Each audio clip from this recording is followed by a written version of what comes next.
Welcome, my name is Abid Mohammed. Today I'm going to walk you through how to use the QuirkLogic Papyr. We're going to specifically look at the contextual menu using our device in a specific project. Let me walk you through the steps. Before we begin, let's slide our hand over the top of the device to turn on our device from sleep mode. When you do that, the screen will flash, indicating a blank slate, allowing you to collaborate on the device. To sign into your device, you want to click on the triple dots in the top right-hand corner. When you select the triple dots, you have the ability to sign in. You want to select the very first option to sign in.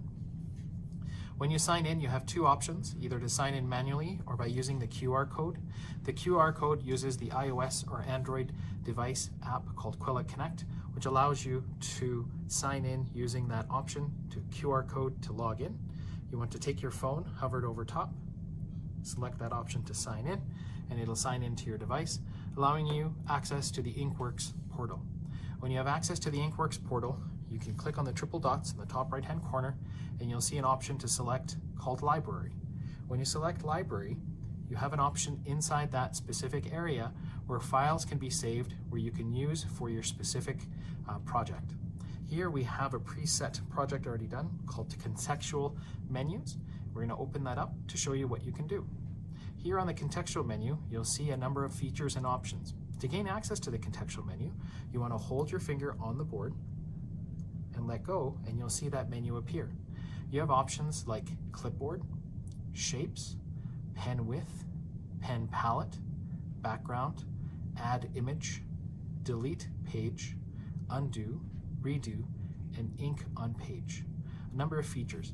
If you click on the ink, for example, you have a number of options of different ink thicknesses that you can use, or I should say pen width.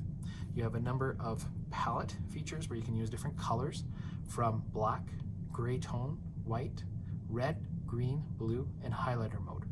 When using highlighter mode, your pen thickness will actually become thicker. The width will become the maximum thickness, allowing you to use it as an actual highlighter. When looking at background, you have the ability of using a blank background, lined, grid, or even inserting a template. You have the ability of adding a page, deleting a page, redo, undo, erasing all ink, and then copying from a clipboard. So you can copy and then paste from there as well.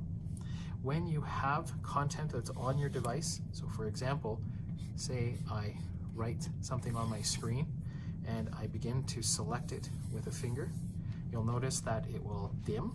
But if I highlight and press my finger on the screen, you get a half menu, allowing you to either add a shape, adding pen width thickness, colors, you can copy it, and you can erase it. So you're giving you the option to erase content as well. This is the contextual menu with the QuirkLogic Papyr. My name is Abid Mohammed. Happy to do this video for you today. If you have any questions or concerns, I urge you to have a look at some of the other videos to give you guidance on how to use the QuirkLogic Papyr. Thank you.